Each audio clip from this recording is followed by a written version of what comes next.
Hello everyone.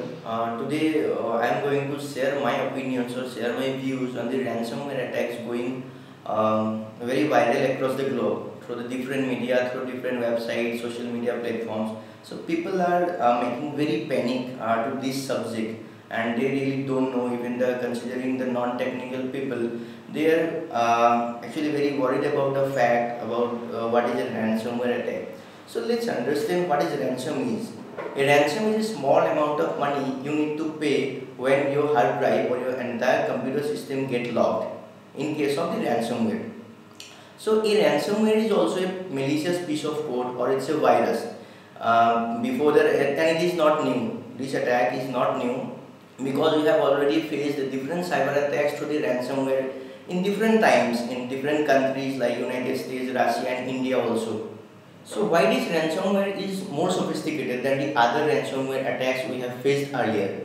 We had different ransomwares like Server 3, we have already faced different attacks through Server 3. But more sophisticated case about this WannaCry ransomware is that it can self-spread over the network. So the attack going viral over the local area network or wide area network, the thing is that whenever it affects a computer in the local area network, this malware has the power to scan the entire subnet. Subnet means the other portion of the network, different IP addresses or different devices connected through that network or connected to that network. So whenever it sends a ping request, I'm going technical somehow, so it sends some ping request to different PCs, and whenever it finds an assembly vulnerability, it spread through that particular network to different devices. So this is the power of a WannaCry ransomware basically. Now a question can be arised in your mind or our mind or different employees of the organization. A question can arise that am I vulnerable to this sophisticated malware attack? Yes, obviously. If you are using a Windows XP machine, and then you are vulnerable, you may be vulnerable if you have not installed a security patch provided by the Microsoft. If you are using Windows 7, you are using Windows 8, you are still vulnerable if you are not disabling SMB 1.0. It's a server message bus, actually it's a service by Windows system to communicate with different networks. So if you get affected by the ransomware attack, then what you need to do? So very basic steps. Just install the security updates, then patch the SMB vulnerability provided by Microsoft, then block the SMB ports and customize your Windows firewall rules because it is already given into your Windows system. Then don't click on any suspicious email, apps or website or any images. Now the question is that how to get rid of this ransomware attack. Suppose if your PCs get affected by this ransomware, so how to what are the necessary steps that need to be taken by you or by the different organization. So first thing is that update the Microsoft security patch. You can visit the website, I will show you also, but before that just disable SMB version 1.0 through which this malware is spreading. So how to disable Windows SMB? Search for Windows Features, FEATURES, Windows Features. There is an option turn Windows Feature on or off, control panel. Click on that, click OK. Then there are lots of options here we have available now. So right now we need to search for the SMB. So SMB, so by default I have already disabled the SMB 1.0, but if you yet not have disabled it, then there might be a right tick here. Just you need to uncheck the tick.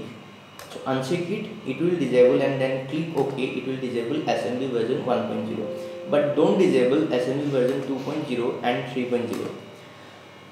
Now the thing is, another thing we can take into consideration that blocking a particular port number, say port number 445 where SMB runs into your local system.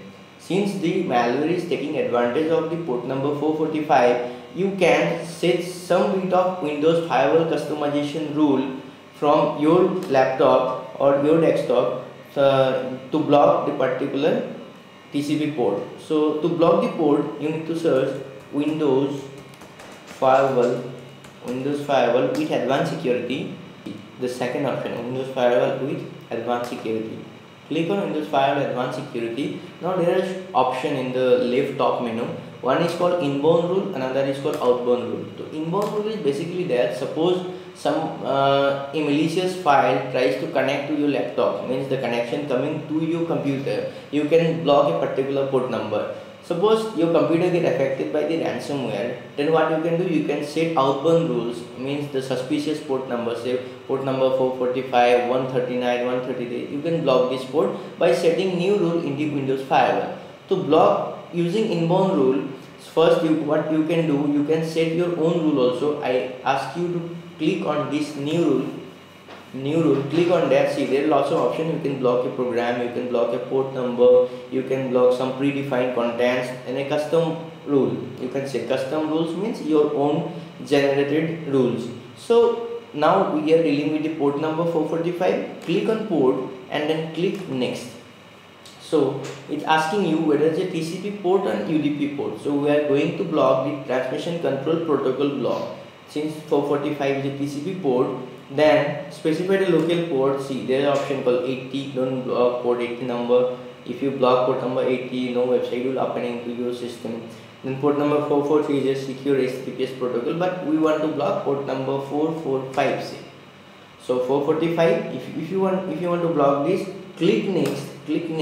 Then there are option allow the connection, then another is allow the connection if it is secure, but we are talking to block the connection. We are interested in blocking the connection. Click block the connection, means I want to block the connection for this. Click next, and in public, private and domain, when does this rule apply? This rule I ask you to click all for the private, for the public, and for within the domain also. Click next, then you can put a name, suppose say block port 445, any name, description optional, then click on finish. If you click on finish, it will block port number 445. So these are the methods through which you can disable port number 445 and can stay yourself secure from this ransomware attack. Thank you.